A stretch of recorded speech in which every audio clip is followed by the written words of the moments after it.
Oh, hi. Sorry. Yeah. Okay. So sorry. Let me just get my slides and my microphone ready. Okay. So before we proceed, can I just do a mic and a visual check so you can hear me, and if you can see my slides, please type yes in the chat box.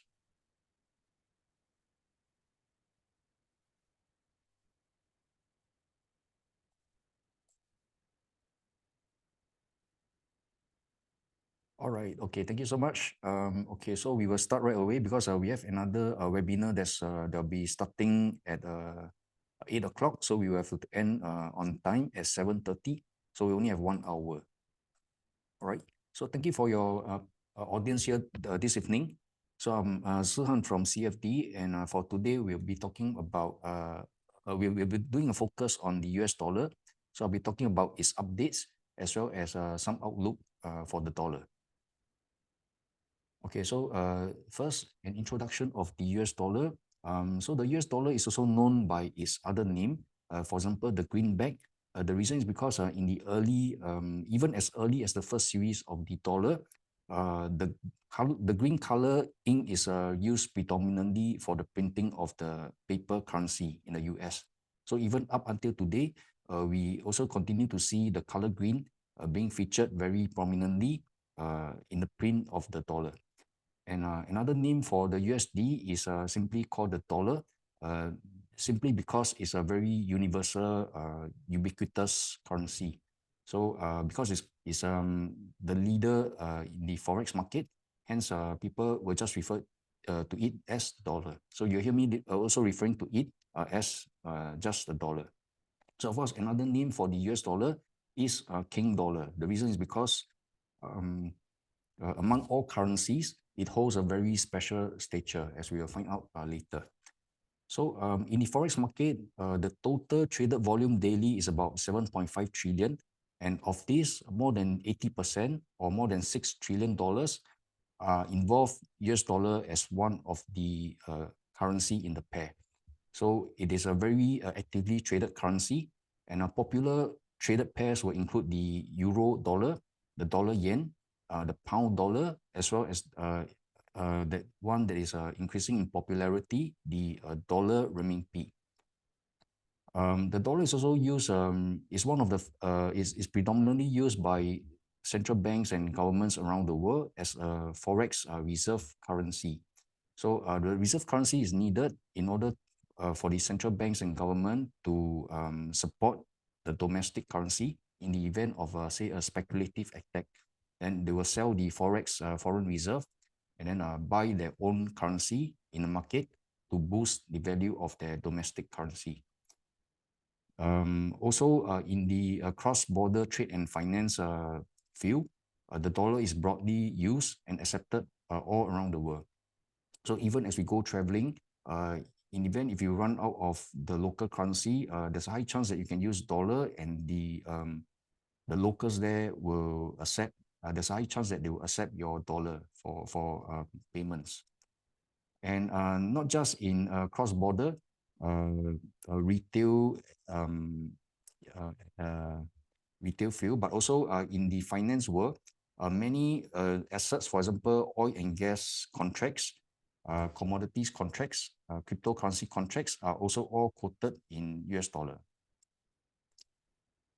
Okay, and so we go to a bit of a history of the US dollar. So before the US dollar was a king, right? Yeah, it wasn't king right from the beginning. So 1 century ago, the British pound was actually the more influential currency in the world. The reason for this is because the UK, with their military might, they have colonies around the world. So they have colonies, say, in India, Pakistan, Sri Lanka area. Then closer to home, they also colonize Singapore and the Malaya region of Penang, Malacca. And further up North Asia, they also have colony in Hong Kong as a result of China losing the Opium War. So they also have a control over Hong Kong for a while. Due to all these different colonies all around the world, so the UK was able to establish trade routes, and then they also are very strong economically. However, because of UK's involvement in the war, first in World War One, and then also in World War Two, so much of the UK's wealth were depleted. And then also because the colonized people, they don't like to be colonized because the colonial masters, they have a lot of privileges over the locals. So progressively, the locals start to feel that they want independence and autonomy. So these anti-colonial sentiments start to develop. And then this was most evident during World War II. For example, when Japan invaded Southeast Asia. Also, the UK colonial master, they wasn't able to defend the region. In fact, many of them also fled the region before even the Japanese arrived on shore. So eventually, it was up to just the local to defend the local land. So as a result of this, the UK lost a lot of their influence during World War II. And also during this period, because US was not involved in World War II right at the start, World War II started around the 1930s, but US was, because it's reside in a separate continent, or separated from Europe by the Atlantic, and separated from Asia by the Pacific Ocean. So as a result of this, the US was only involved in World War II after Japan did a surprise attack on Pearl Harbor. And then when US joined the war after Pearl Harbor, they had the largest holdings of gold in the world at that time, around 70% of gold. So when it entered the war, they were a very dominant force, and they provided a major boost to the Allied forces. So some of their achievements or notable contribution, will include the D-Day invasion of Normandy Beach in France, 1944. This is, of course, the opening scene for Saving Private Ryan, a whole 20 minutes of it, so you can maybe check back that movie. It's a very good opening scene. And also, the US was also the main force behind the development and deployment of atomic bombs in Japan. So with the deployment of the atomic bombs in Hiroshima and Nagasaki, it led to a quick surrender of the Japan, and subsequently bring an end, a conclusion to World War II. Yeah, and so even but their involvement, US role on the global stage doesn't end with World War II. In fact, it continued, and then they continue to play a very pivotal role in the rebuilding of works after the war. So they helped to rebuild Europe and Japan, and they were also founding members of international organizations like the United Nations, the UN, and the NATO, which has a lot of prominence in recent year due to Russia's invasion of Ukraine. Also, they were also founding members of the North Atlantic Treaty Organization, and the US was also a founding member of the Bretton Woods system. So this Bretton Woods system is a fixed FX rate system developed between US and major countries around the world. So under this fixed FX rate system, the US was pegged at a fixed rate of 35 US dollar to 1 ounce of gold. And then other currencies were pegged to the US dollar also at various fixed rates. So during this period, right, post-World War II, the world was in chaos. So this fixed FX rate system helped to provide stability during this period of chaos and rebuilding.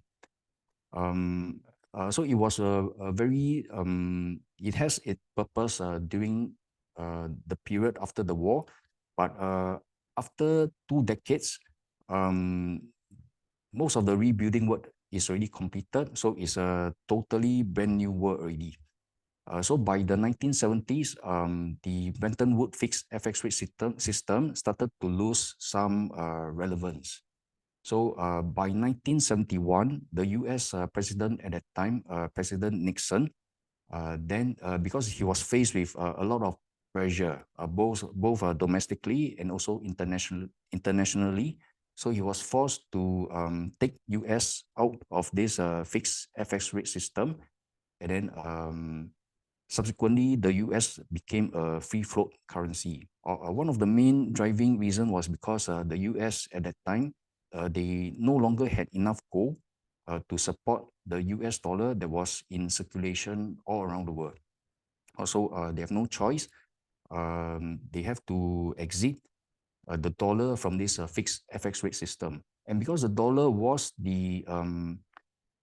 uh, the the um, the main currency in this system. So with the exit, so eventually the entire system have to end. So the rest of the other currency also became free float. So I managed to find this chart of the pound dollar for the last century from 1915 to, let's put it to 2015, also about 100 years. What is interesting about this chart is that it shows, it gives us a very good picture of how things develop over the last 100 years. So we see at the beginning of the chart, in 1915, the US dollar was trading at about $4.80 to $5 for one British pound. Also, the pound was the influential, powerful currency at that time. So you have to exchange nearly $5 for one British pound. And then, although there were periods when, due to events such as World War One and the Great Depression, that depressed the value of the pound, but the pound did see quick recovery after these major events. But it was only during World War II, in the 1940s, that the pound began to see a permanent devaluation, or the reason being because of their financial burden of being involved in the war, and also because they were losing popularity or among the colonies, the colony nations. So eventually, after the war, 1950s, the war then moved into this Bretton Woods system, where the dollar was pegged to gold, and then all other currencies were pegged at a fixed rate to the US dollar.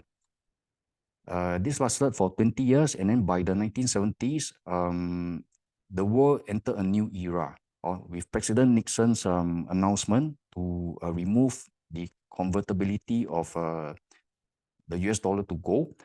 All currencies around the world then became free floating. So, which is the chart we see on the right hand side. And this is also the chart that we are more familiar with in our current times, with this daily price changes. Okay, so okay, yeah, okay. We will fast forward the timeline a bit to the 1980s. So we have a move from the fixed rate system to the start of the free floating era. Also, now the time is 1980. So during the 1980s, it was a very interesting period. As we can see from this chart of the DXY, the US dollar index, at the start of 1980, the dollar on this index was trading at just about 80 on this on the index. But within the 5 years to 1985, the dollar has strengthened to 165, or meaning strengthening, almost a doubling of the strength of the dollar. So the reason for this was because um, the U, the interest rate in the US was very high at that time. So there was some inflow of funds into the US, and also of several other reasons. Yeah, but this was beyond the control of the US government and central bank at that time, because they were not just fighting inflation and a strengthening dollar, but they were also facing a slowdown in the US economy. And this was compounded because the strong dollar make US export uncompetitive on the global stage. So the US government and central bank on their own, they couldn't fight this problem. So to resolve the issue, to prevent the situation from flowing, becoming a global crisis. Also, they roped in 4 other big nations at that time: UK, West Germany, France, and Japan. So the finance ministers of this big five, right, the G5, they all came together on 17th of January 1985 to sign this agreement called the Plaza Accord. And with this accord, all five nations agree to collectively come together and put in a joint effort to devalue the dollar against the other four currencies. Also, the US couldn't devalue the currency on their own, so they have to rope in four other big nations to help. So the effect of this Plaza Accord, right, a very monumental event in the history of Forex, is that it was very successful in bringing down the value of the US dollar. As we can see from this same DXY chart, in 1985, the US dollar was trading at 165 on the index, but within 3 years, by 1988, it has moderated to around 80 or back to the level it was at in 1980. However, this Plaza Accord, right, although it did achieve its aim of devaluing the dollar, it has unintended consequences for the other nations, especially for Japan, because eventually it led to a very major financial bubble in the Japan from 1985 to 1990, where Japanese stocks and Japanese real estate tripled in value within 5 years, or 300% increase within 5 years. And subsequently, when the bubble burst, it created a very extended financial crisis that lasted through the 1990s, and some of the impact is probably still in the Japan economy today. Okay, and then okay, so now we come to part three, which is bring back the timeline even forward to COVID and post-COVID effect on the US dollar. So as we have all lived through COVID in the last 3 to 4 or 5 years, we all have experienced what the disruption that COVID has brought due to its a scale, or there was a synchronous global lockdown, or schools were closed, factories, shops were shut down, people have to stay at home, and then there's no activity on the street. The streets were all empty. Or supermarket were also people hoarding stuff. So supermarket were all sold out. So there was a disruption on a global scale across all industry.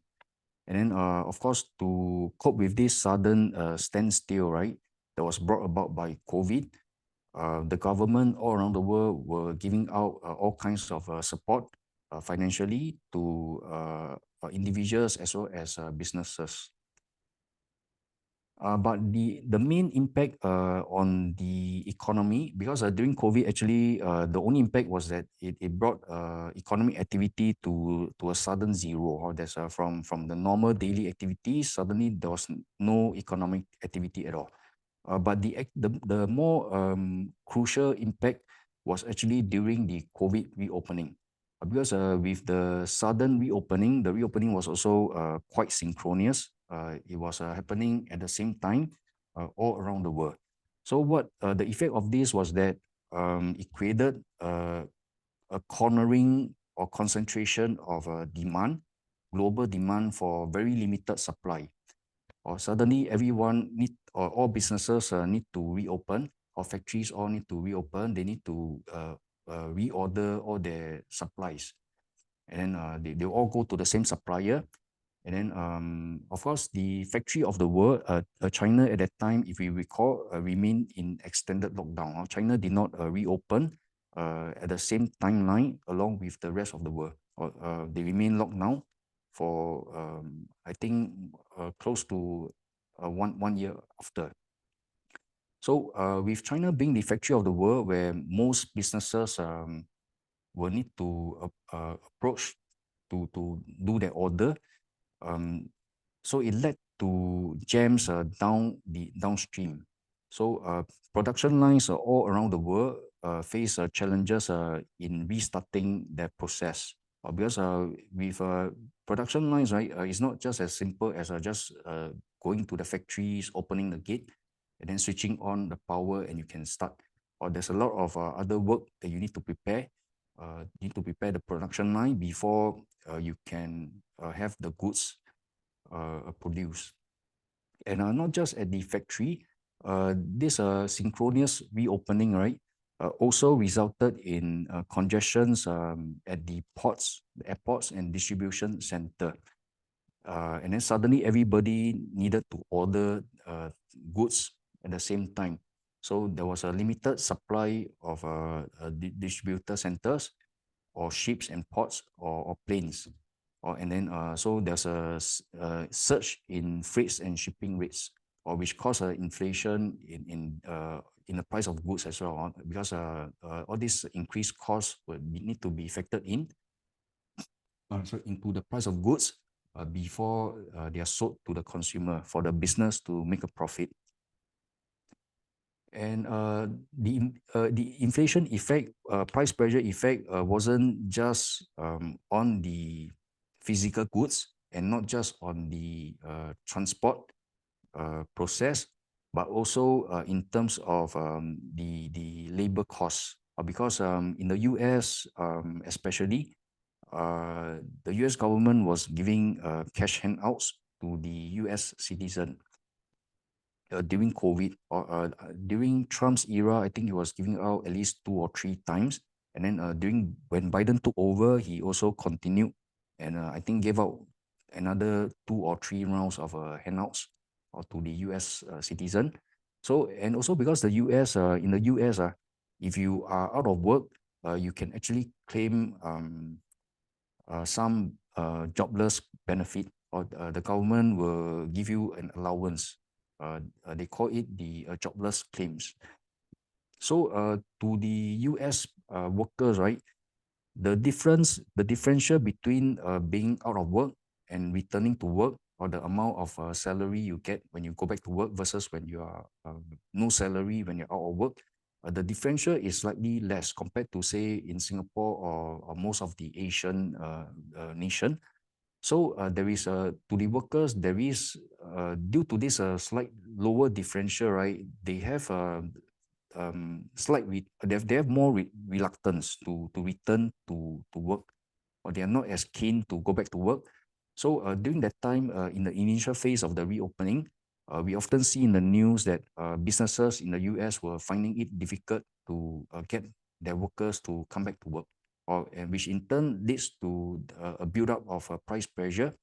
Businesses have to increase their wage offer in order to attract and to retain workers. And of course, with all these cash handouts to individuals and businesses, during this reopening, there was an increase in spending. Also, it also led, it was also one of the contributive factors to this price pressure during reopening.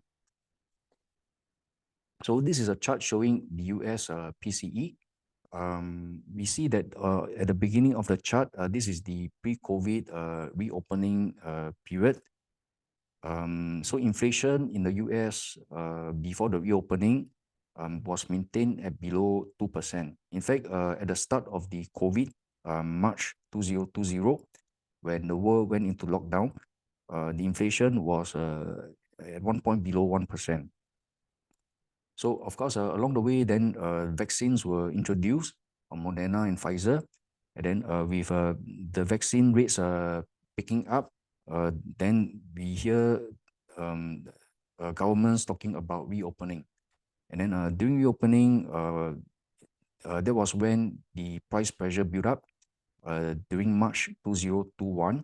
And at the start of this reopening, with this pickup in inflation, the view at that time was that this price increase was transitory, or is probably temporary. It can be explained because the world just went through a period of shutdown, just woke up.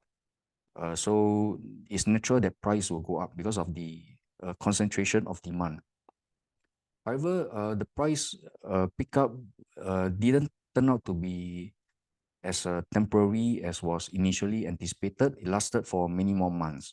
So by middle of 2021, that was when there was a very fierce pickup in inflation, suddenly inflation was more than 4%. And then it continued climbing 5%, 6%, all the way until around second quarter of 2022, March to June, when it reached a peak of 7.1% in the US. So it was only during this period that the US Central Bank, the Federal Reserve, started to really get anxious. And then that was when they, that was when also we begin to see them putting in measures to tamp down inflation. And of course, subsequently, the inflation came down, but that will be at a later part. So we'll come back to this afterwards. And this is another chart. This is the US CPI. Earlier, it was the US PCE. Okay. This US CPI is also another measure of US inflation. And the trend is very similar. So there was it was below 2% for most of the time. And then there was a pickup in 2021, which a peak in 2022 before retracing in the last 18 months. Yeah.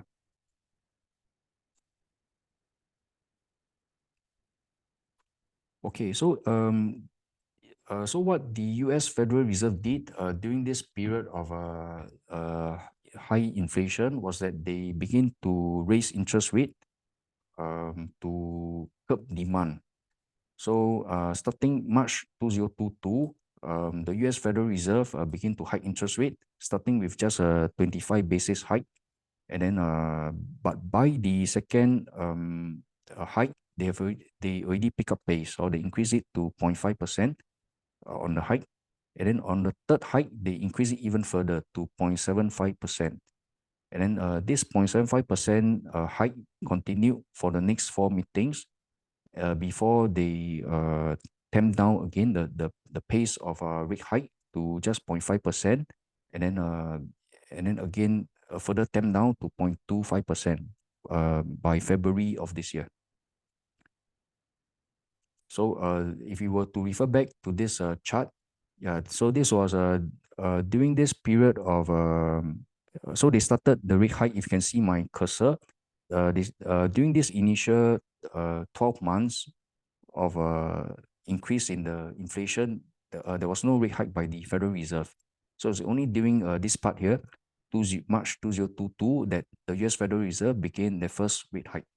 And then because inflation at the time was already very high, so they have to speed up the pace of rate hike with 0.5 and then 0.75 rate hike per meeting. And then, of course, with inflation coming down subsequently, they then temper down the per meeting rate hike. Okay, and then so why are we talking about this interest rate differential when this seminar is on FX? Or the reason is because we are introducing this very interesting concept called the interest rate differential, and we are comparing the interest rate of the US versus the interest rate in Japan. So again, this is the chart showing the interest rate in the US, and then and this red line is the chart showing the interest rate in Japan. So it's just a simple horizontal line. The reason is because throughout this COVID period, right, where the US was going through all this very sharp inflation, inflation in Japan actually didn't pick up a lot, didn't go up much, which is why the Bank of Japan, they did not raise interest rate at all. In fact, they go the unconventional route. Interest rate in the Japan was negative 0.1% and remains so throughout the entire COVID era. Even today, interest rate in Japan is still minus 0.1%. So what this does is that it offers this carry trade opportunity, or this difference in interest rate in the US versus the interest rate in Japan. This created this trade opportunity called carry trade. So with this carry trade, right, what traders do is that they will borrow Japanese yen. They can borrow it cheaply because of the low interest rate in Japan. And then they will use the borrowed Japanese yen to convert to US dollar to buy US dollar asset or maybe US dollar bond to earn the higher return that's offered by the US dollar bond. Also, due to all this carry trade activity that was going on, there was a lot of demand, a lot of people selling the Japanese yen and buying the US dollar, which then is expressed in the forex market as we see here on this chart. So this is a chart that shows the dollar yen from 2018. And then you see that the dollar yen actually was maintained at 112. It was actually range bound between 104 to 112 most of the time. And then in in March 2022, when the US Federal Reserve began hiking interest rate, we begin to see the dollar strengthening very strongly against the Japanese yen. In fact, from March 2022 until around October 2022, within a short period of 7 months, the dollar yen strengthened by 30%.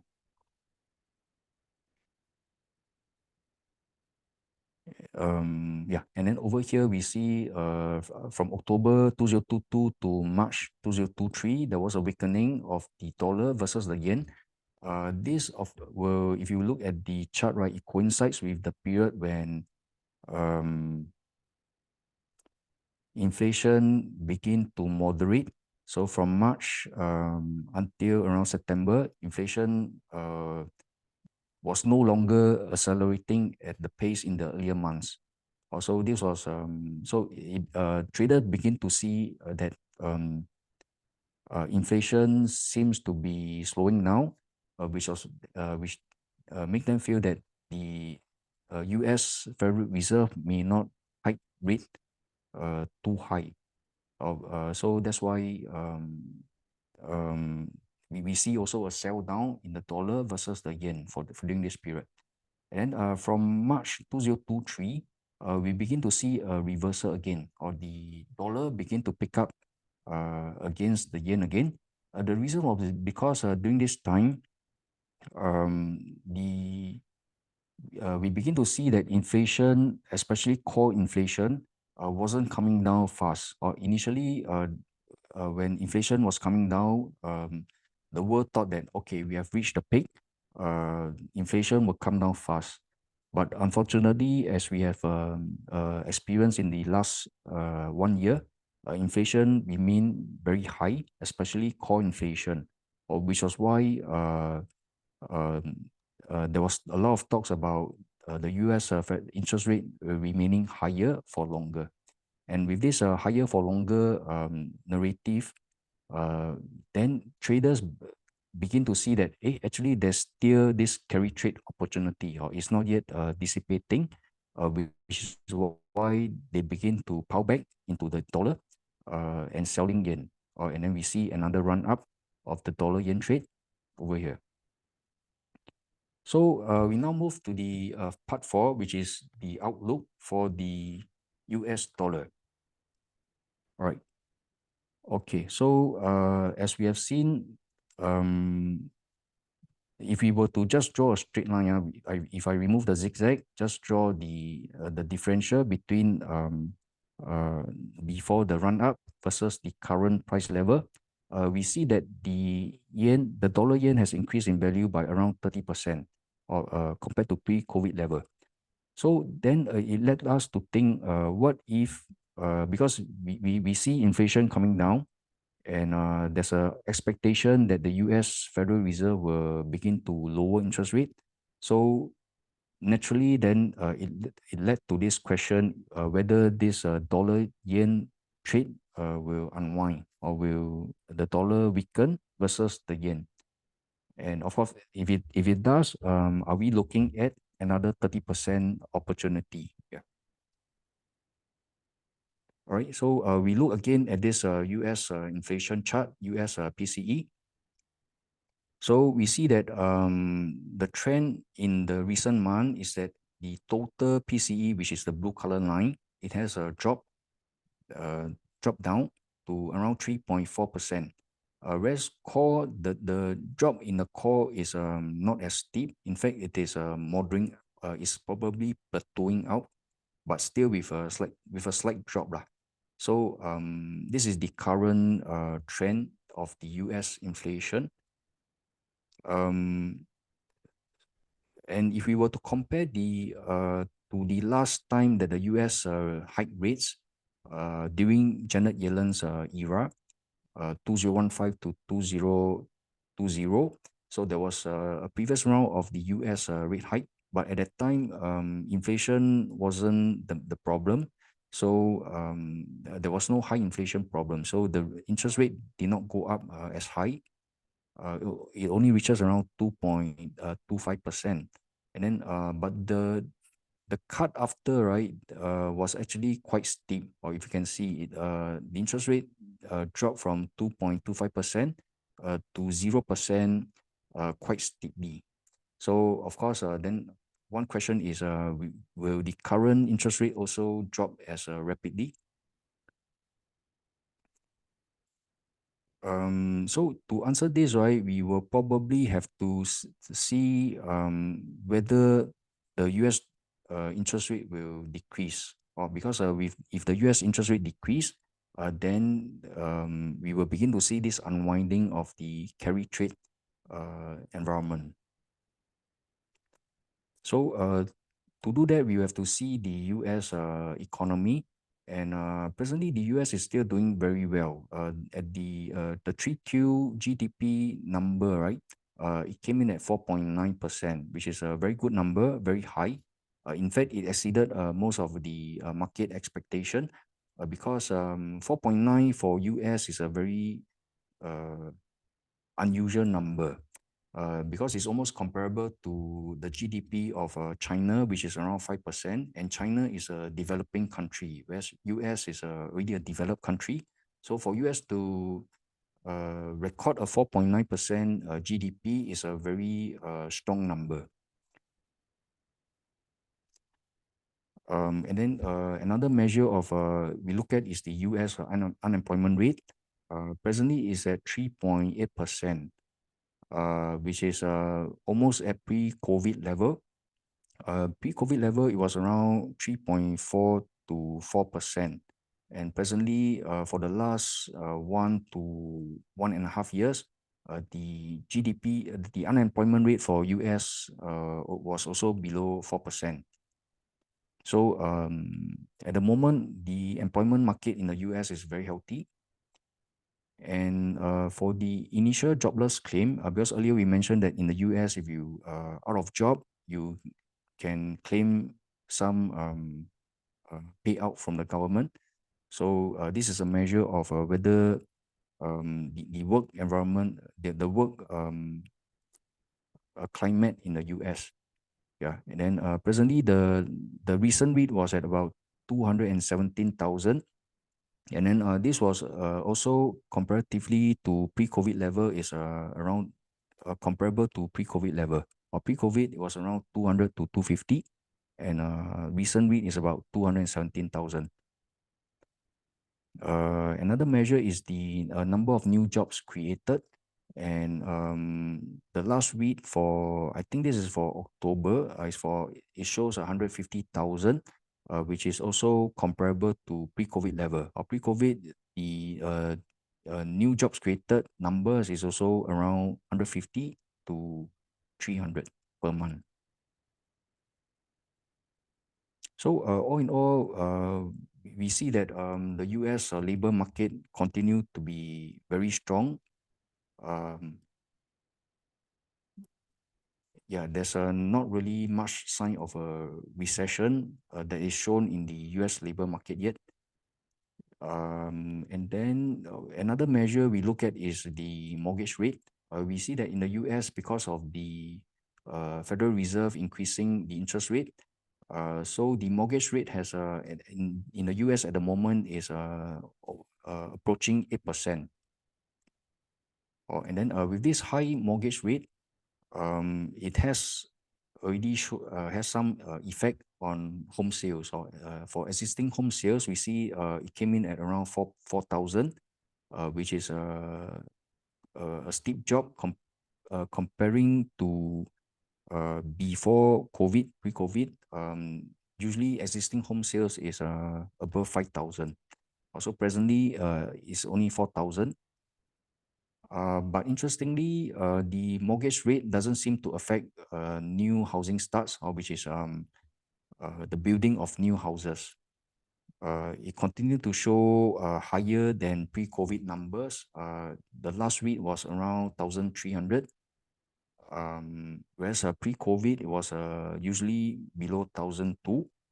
But this could be more of a background trend, meaning because even before COVID, we see that this housing start, it also has a slight gradient. So it could be that people prefer to build new houses or versus buying an existing one. Yeah. But the high mortgage rate is also expressed in this US weekly mortgage application. So in 2020, when interest rates were lower, we see every week there's about 600 to 1,000 application. But this has since dropped to only less than 200 per week. So again, the high interest rate is beginning to have a effect, most evidently in the property sector of the US. The US economy is also supported very much by US consumers. So we also look at the consumer confidence index, and the latest read is a decline. Consumer confidence has dropped, but it hasn't dropped very much. So it is just probably expected trend with the central bank trying to tamp down demand. Also, this recent dip in the consumer confidence is at the moment is probably within expectation. And another measure is the Michigan Consumer Sentiment Index. Similarly, there is a dip in the last 2 months read. And then not just in terms of consumer sentiment, we also see the people being surveyed, how they feel about the current economic condition. They're also feeling less positive in November versus the survey in October. And also, if we when they were asked about their outlook, their expectation for the coming months, again there was also a dip in their sentiments from 59 in October to 56 in November. So again, all this point to probably a bit of a dampening effect on the US consumer compared to a few months ago.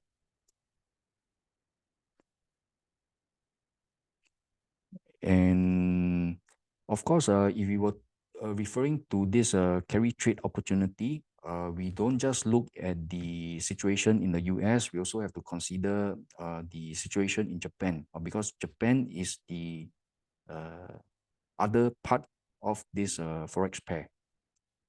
So again, the carry trade opportunity will narrow if the Bank of Japan increase interest rate. So we have to consider whether they will increase interest rate or not. One thing we look at is the Japan inflation. We see that since 2021, inflation in Japan has began to climb, but the climb wasn't as steep as the situation around most of the rest of the world. For example, in Japan, Europe, UK, or even in Singapore, where we are experiencing very high inflation of more than 4 to 7%. But in Japan, the highest rate at the moment is only about 3.4%.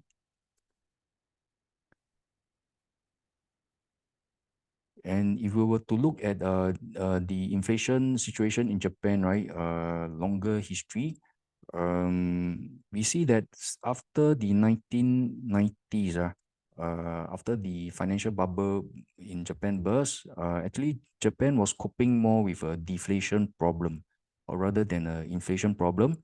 And even until today, with this all this ongoing during COVID, with this surge in demand that's happening during COVID, we are not really seeing much of a pickup in inflation in Japan. Also, this is another view of the financial of the inflation situation in Japan. Here we see that actually there were many periods in time when there was a deflation in Japan, in the early 2000, as well as in the about 2010. Yeah. Okay, and then employment rate in Japan presently is also not as good as during pre-COVID. Pre-COVID, the unemployment rate was below 2.5%, but presently the last week was around 2.6%. Also meaning the employment market in Japan is not yet as robust. It has not recovered back to pre-COVID levels.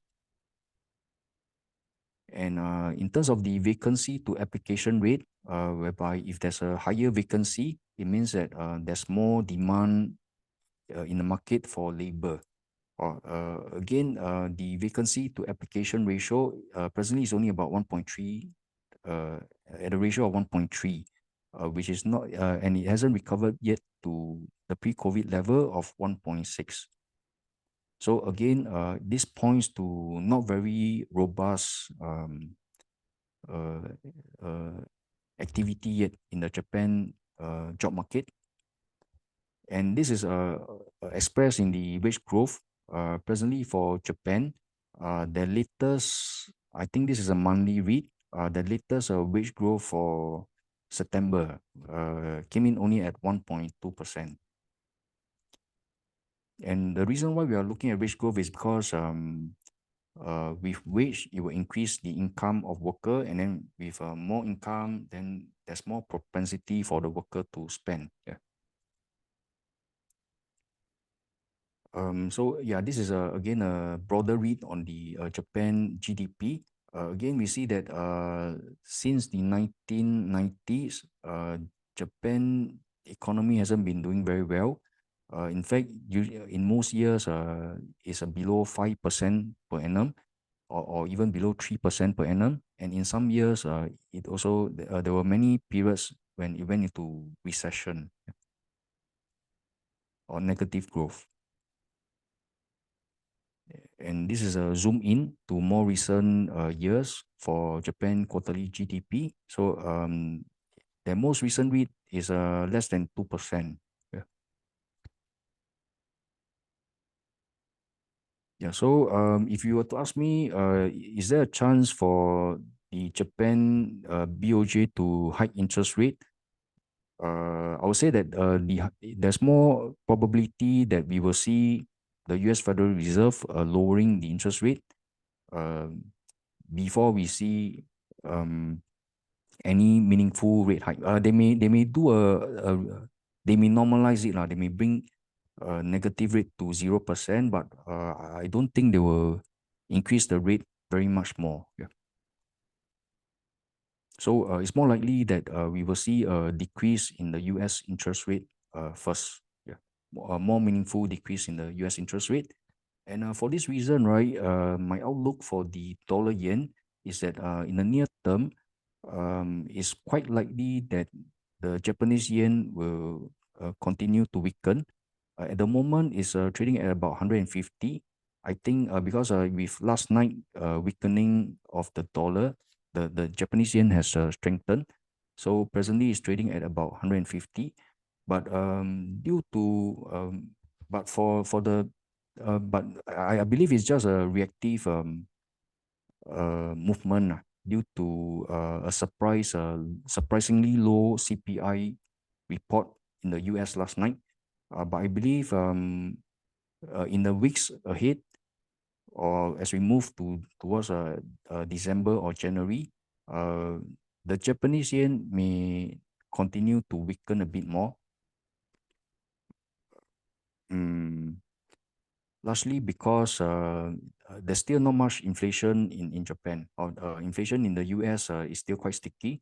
So there's still a bias for the Japanese yen to weaken in the near term.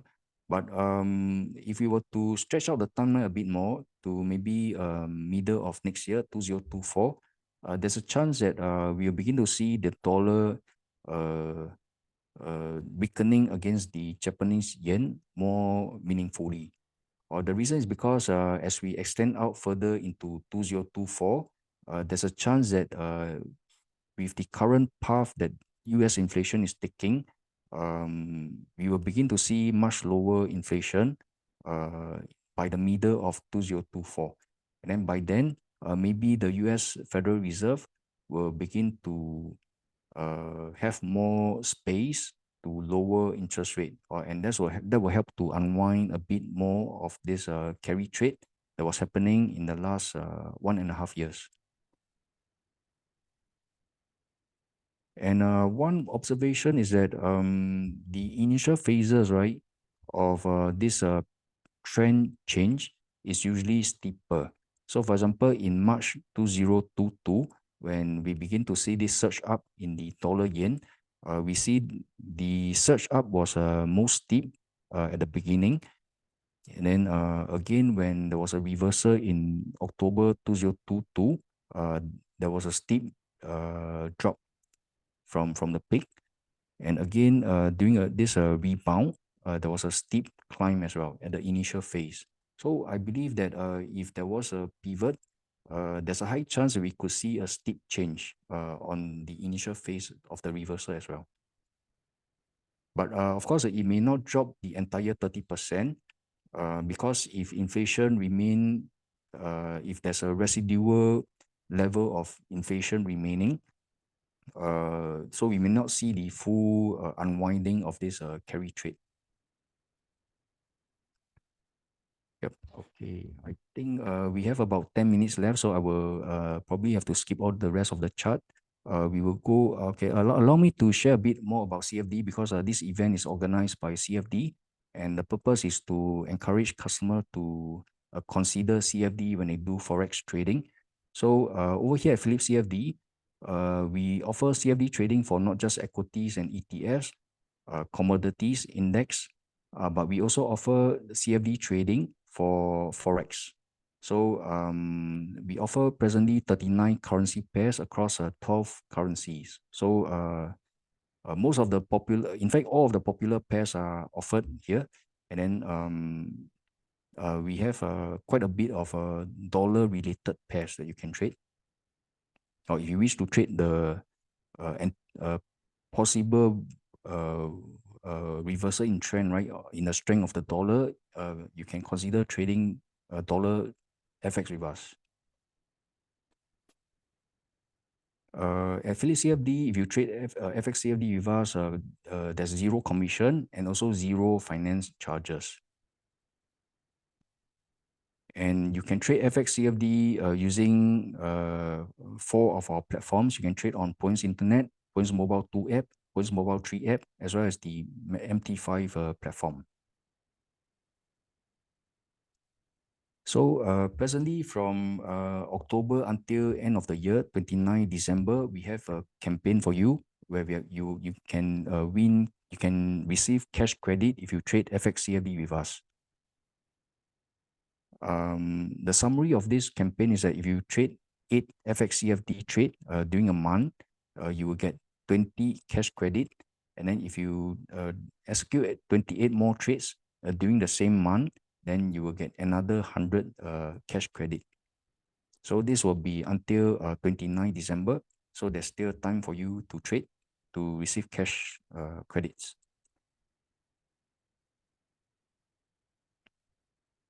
And yeah, so I'm Sihan. You can call me Yo, or you can call me Sihan or Mr. Yo. So I'm from the HQ dealing team. So if you'd like to open a CFD account, you can approach us. Our number is 68121555.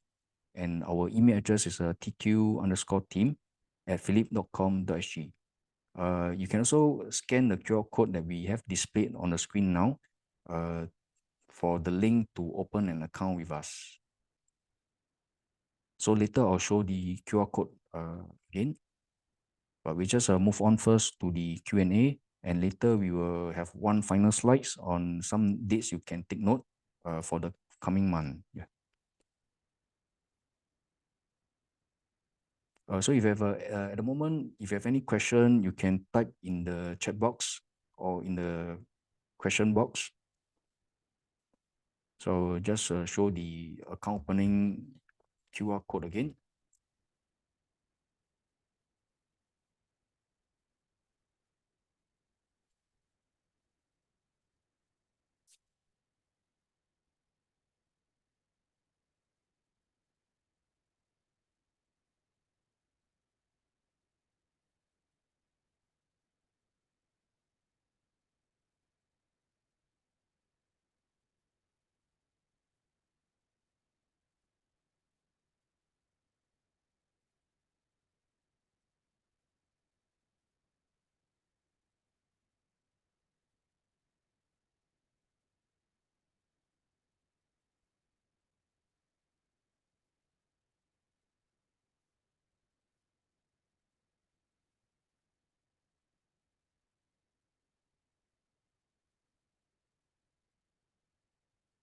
All right, so I think there's no question at the moment, but because we have to end the session on time at 7:30, so I'll proceed on to the subsequent slides.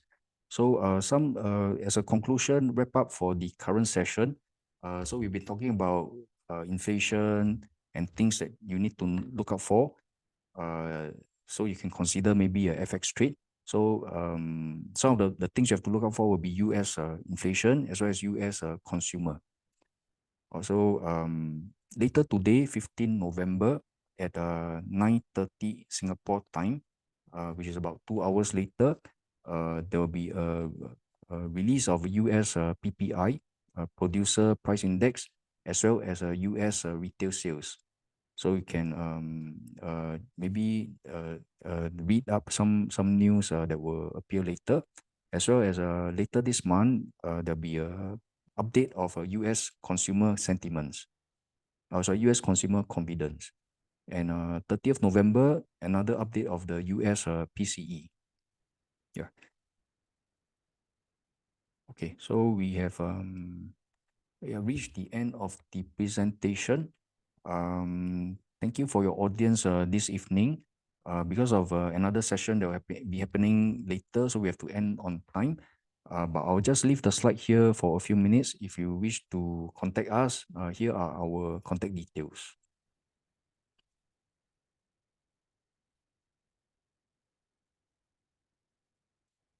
I'll still be around. If you have any question, just type in the chat and then I'll answer before 7:30.